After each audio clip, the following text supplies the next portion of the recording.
तो जब आप पार्टी बना रहे हैं तो क्या इस संगठन से आपका कोई नाता नहीं रहेगा? सर एक बात आपसे जानना चाहते हैं, नरेंद्र मोदी जी, माननीय गिरिराज जी, अमित शाह जी, ये आज भाजपा के जितने भी मुख्यमंत्री हैं उसमें से आधे मुख्यमंत्री या आधे राष्ट्रीय केंद्रीय मंत्री, वो सभी आरएसएस के ही एक हिस्सा है। तो क्या वो अपने आप को भाजपा में जाने के बाद आरएसएस का हिस्सा नहीं मानते हैं? ये उनकी मदर यूनिट है। और यदि कल के डेट में हमारे कार्यकारी अध्यक्ष जी महोदय, हमारे कार्यकारी प्रदेश अध्यक्ष जी महोदय की अनुमति होगी, इनकी इच्छा होगी, तो पार्टी के संगठन के अधिवेशन में, संगठन के स्थापना दिवस में, किसी कार्यक्रम में बतौर कार्यकर्ता यदि हमें आमंत्रित करते हैं तो ये हमारे लिए खुशी की बात होगी और हम निश्चित रूप से वहां पहुंचेंगे। ये जो मंच है ये स्पेशली ब्राह्मण भूमिहार के लिए है। आपने राष्ट्रीय जनता पार्टी पार्टी में कहा था कि आप सभी जाति विशेष की चिंता करेंगे, लेकिन जो ये मंच है स्पेशली किसी जाति विशेष के लिए। ये जो आज मंच हमने लगाया है, ये जो आज प्रेस वार्ता किया गया है, यह क्लियर करने के लिए किया गया है कि हम, चूंकि अब हमारे ऊपर दायित्व तो बढ़ा है, समाज को संगठित करने के बाद अन्य वर्गों को भी संगठित करके बिहार को विकास के रास्ते पर ले जाने के लिए हम लोग वचनबद्ध हुए हैं। इसलिए हमारा दायित्व बनता है कि इस संगठन का कमान हम वैसे हाथों में सौंपें जहां यह संगठन सुरक्षित रहे और जिस परिकल्पना, जिस उद्देश्य के साथ में इस संगठन का निर्माण हुआ, संगठन अपने उद्देश्य के साथ में न भटके। सर क्या आपको लगता है कि आपका संगठन?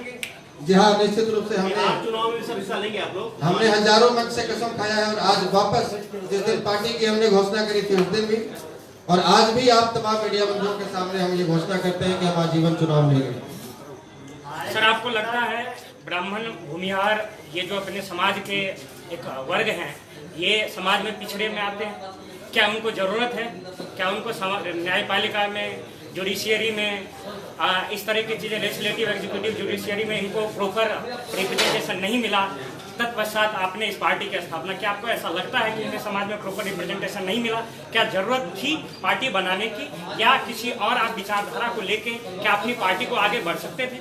देखिए सर, जैसे ही पार्टी का गठन होता है तो वहाँ जाति नहीं, जात नहीं, जमात की बात होनी चाहिए और वहाँ किसी वर्ग विशेष की नहीं, बिहार की बात होनी चाहिए। आज बिहार की जो परिस्थिति है, आज जो हमारी, चाहे वो आर्थिक परिस्थिति रही हो, चाहे सामाजिक दृष्टिकोण से बिहारियों को जिस दृष्टि से देखा जाता है, ये परिस्थिति रही हो, ये हमें मजबूर किया है बिहार में एक तीसरे मोर्चे के लिए, एक तीसरे विकल्प के लिए, एक मजबूत विकल्प के लिए। और यदि आप बात कर रहे थे जुडिशियरी में, तो सर आज देख रहे हैं कि आए दिन कई हमारे बड़े बड़े केंद्रीय स्तर के नेता और प्रदेश स्तर के नेता कहते हैं कि जुडिशियरी में भी रिजर्वेशन की आवश्यकता है। हमें नहीं लगता है कि जुडिशियरी जैसे संस्थानों में यदि आप रिजर्वेशन करेंगे तो न्याय, आपको न्याय संगत आप संविधान की उम्मीद कर सकते हैं या कोर्ट से भी, न्यायालय से भी न्याय की उम्मीद कर सकते हैं। तो आपको नहीं लगता सर ऑल इंडिया सर्विस की स्थापना की जाए तो जुडिशियरी में ऑल इंडिया सर्विस की स्थापना करें, लेकिन जो भी जजेस भर्ती हो वो मेरिट के आधार पर भर्ती होना कि जाति के आधार पर भर्ती। तो सर ऑल इंडिया सर्विस तो एक मेरिट के बेस पे, जैसे पीटी होगा, मेंस होगा, then on the basis of interview they will get elected. तो आपको नहीं लगता है तो फिर उसमें रिजर्वेशन कास्ट बेसिस नहीं होनी चाहिए? यदि आप ऑल इंडिया की बात कर रहे हैं या मेरिट बेसिस पे बात करें तो केवल मेरिट की बात होनी चाहिए। वहाँ फिर कैटेगरी नहीं बांटी जानी चाहिए कि SC ST से है तो इनको जुडिशियरी में इतने % छूट दी जाए, ये OBC से है तो इनको इतने % छूट दी जाए, या EWS से है तो इनको इतने % की छूट दी जाए। इसकी जुडिशियरी जैसे संस्थानों में रिजर्वेशन की आवश्यकता नहीं है और कभी नहीं होनी चाहिए। आए दिन न्यायाधीश आगे आके प्रेस कॉन्फ्रेंस करते हैं, वो सवाल उठाते हैं कि किस तरीके से बेंच का गठन किया जाए। तो आपको नहीं लगता क्या किसी विशेष वर्ग की वर्चस्व आपके न्यायपालिका में है और इसीलिए जो कुछ अब दूसरे वर्ग के लोग हैं, तीसरे वर्ग के लोग हैं, उन्हें भी मौका दिया जाना चाहिए? सर एक बात आपसे जानना चाहते हैं, दीपक मिश्रा जी कौन से वर्ग से थे और उन्होंने एक आदेश पारित किया SC ST एक्ट में जांच के बाद गिरफ्तारी होगी, उनके आदेश को क्यों पलट दिया गया? क्या उनका वर्चस्व रहा? वर्चस्व सर यहाँ सरकार का है, जो सत्ता में बैठे हैं, वर्चस्व केवल उनका है। अभी कोर्ट का, सुप्रीम कोर्ट तक का कोई मायने नहीं रह गया है। बात बात पर सुप्रीम कोर्ट के बातों को अध्यादेश लाकर पलट दिया जाता है, उसके आदेशों को पलट दिया जाता है। इसलिए यहाँ वर्चस्व किसी के नहीं। सर अंतिम प्रश्न, आपका रोड मैप क्या है? क्यों बिहार की जनता आप विश्वास करें? क्या आपका रोड मैप होगा? जैसे कि हम देख रहे हैं कि 25 लाख माइग्रेशन हुए हैं बिहार से, आपको नहीं लगता कि इतने दिनों से बिहार की जनता को वर्ग बनाया जा रहा है?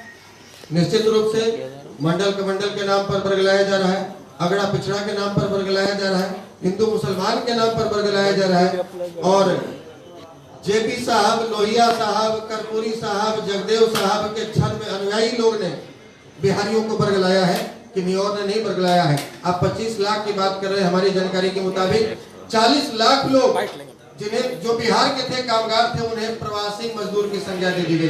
अरे वो प्रवासी तो तब थे जब मुंबई में रह रहे थे, वो प्रवासी तब थे जब दिल्ली में रह रहे थे, जब वो बिहार आ गए तो प्रवासी कैसे? वो तो बिहारी है। यहाँ बिहार सरकार आए दिन कभी दहेज प्रथा के खिलाफ, कभी नशा मुक्ति को लेकर, कभी जल जीवन हरियाली को लेकर मानव श्रृंखला लगाते रहते हैं नीतीश कुमार जी। और प्रकृति ने ऐसा तमेचा मारा कि तमिलनाडु, हरियाणा, पंजाब और दिल्ली से बिहार तक मानव श्रृंखला लग गया इस कोरोना महामारी में। ये हमारी चिंता का विषय है और इसलिए हमने किया है रोड मैप की। जहां तक यदि बात कर रहे हैं, पिछले 15 वर्षों में इन्होंने बिहार में कोई रोजगार नहीं दिया, और जिन्हें रोजगार दिया वो आए दिन धरना पर बैठ रहे हैं और लाठियां खा रहे हैं। जैसे नियोजित शिक्षकों की बात कर लें या आउटसोर्सिंग वालों की बात कर लें। अभी जब चुनाव को 3 महीने बचे हैं तो ये महाशय जी पेपर में छपवाते हैं कि हम 50 लाख लोगों को रोजगार देंगे। सबसे पहले तो ये सवाल आपको उनसे पूछना चाहिए कि 15 वर्षों तक आप सत्ता में थे तो आपने रोजगार नहीं दिया, और 3 महीने चुनाव को रह गए हैं तो आप कहते हैं कि 50 लाख लोगों को रोजगार देंगे। इसके लिए क्या रोड मैप आपके पास है? और यदि आप हमारी बात करें तो हमारे पास रोड मैप है। रोड मैप उनके पास भी नहीं है जो बिहारी बेरोजगारी भगाओ यात्रा निकाले हुए हैं बिहार में। उनसे पूछना चाहिए कि बिहार को बेरोजगार पैदा करने वाली फैक्ट्री किसने बनाया? आप ही के माँ पिताजी का दिन। ये सवाल उनसे भी करना चाहिए जो आज बिहार फर्स्ट, बिहारी फर्स्ट का नारा लेकर बिहार में घूम रहे हैं कि आपके पार्टी के एजेंडा में तो परिवार फर्स्ट है, बिहार फर्स्ट और बिहारी फर्स्ट नहीं। सर बिहार में जब तक औद्योगिक क्रांति नहीं लाई जाएगी, सर बिहार में जब तक छोटे मोटे उद्योग धंधों को बढ़ावा नहीं दिया जाएगा, तब तक हर हाथ में रोजगार नहीं मिलेगा। जो 40 लाख लोग बिहार में आज आए हैं वो बेकार नहीं है सर, उनके हाथों में हुनर है। कोई कपड़ा फैक्ट्री में, कोई आयरन फैक्ट्री में, कोई केमिकल फैक्ट्री में, कोई मोटर फैक्ट्री में काम करके आ रहे हैं। 15-20 वर्षों का अनुभव है, लेकिन वो करेंगे क्या? बिहार मिट्टी कोड़ेंगे, मिट्टी खाएंगे। और यहाँ यदि कुछ नहीं करेंगे, यहाँ रोजगार है नहीं तो पापी पेट का सवाल है, जाएंगे कहाँ? बाल बच्चों का भरण पोषण करना है, शिक्षा दिलानी है, बेटी की शादी करनी है, माँ बाप का इलाज कराना है, वापस वही जाना है, उन्हीं घरों में जाना है जहाँ मकान मालिकों ने इस कोरोना काल में लात मारकर भगा दिया कि तुम बिहारी नहीं बीमारी हो। और ना रोड ट्रांसपोर्टेशन, ना रेलवे ट्रांसपोर्टेशन, ना एयर ट्रांसपोर्टेशन।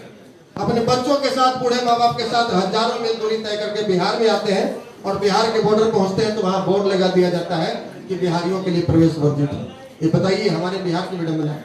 सर बिहार का युवा पूरे लाइफ में केवल एक बार मुस्कुराता है जब वो पासपोर्ट साइज फोटो खिंचवाता है, इसके अलावा कभी मुस्कुराता नहीं है।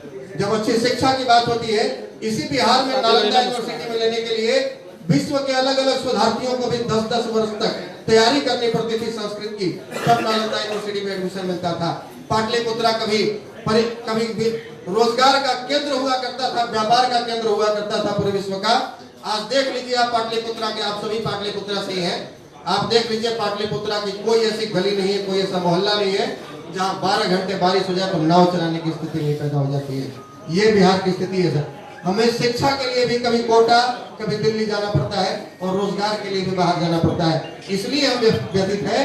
और बिहार के लोग 15 वर्षों वाला जंगल राज वापस नहीं लाना चाह रहे हैं, जहाँ लालू जी वाला शासनकाल आप कह सकते हैं। और नीतीश जी के तानाशाही को भी अब सहने के लिए बिहार के लोग तैयार नहीं है। तो लालू और नीतीश के खूंटा को तोड़ने के लिए, उखाड़ने के लिए बिहार की जनता ने मन बना लिया है। उनके सामने कोई विकल्प नहीं था, उन्हें राष्ट्रीय जनता पार्टी के रूप में एक मजबूत विकल्प दिया। सर जैसे बिहार के अधिकतर जनता हम लोग भी काम करने दोगे सर कृषि पर, तो कृषि के लिए आपका क्या कहना है? लास्ट में पूछ लेना 15 को। आशुतोष जी, लगातार विपक्ष और तेजस्वी यादव ये कह रहे हैं कि नीतीश कुमार चुनाव करवा रहे हैं लाशों की ढेर पर, मौजूदा हालात जो है उसको देखते हुए आपको क्या लग रहा है इस मौजूदा हालात में चुनाव की क्या स्थिति? सर देखिए तेजस्वी यादव क्या कह रहे हैं, हम इससे कोई सरोकार नहीं रखते, लेकिन ये भी सत्य बात है, कि बिहार जैसा राज्य जहाँ लिटरेसी रेट सबसे कम है, यहाँ बेरोजगारों की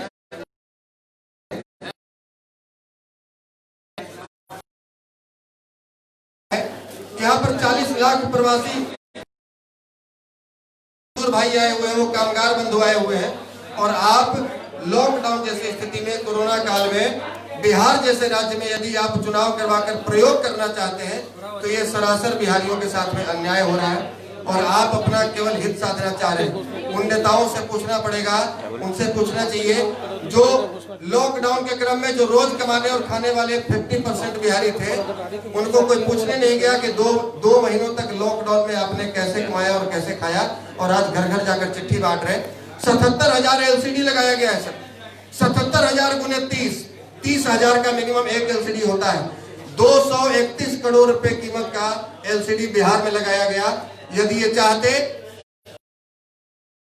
वर्चुअल रैली के लिए खर्च किया, उसी पैसे का इस्तेमाल करके बिहार में सख्ती से 2 महीने के लॉकडाउन का पालन करवाते और हर घर में राशन पहुंचवा सकते थे सर, लेकिन इनकी मंशा नहीं। इतनी बड़ी बड़ी राजनीतिक पार्टियां हैं, वर्चुअल रही, अनेक उपकरण अपना रही, तो उसका सामना आपकी पार्टी कैसे करेगी?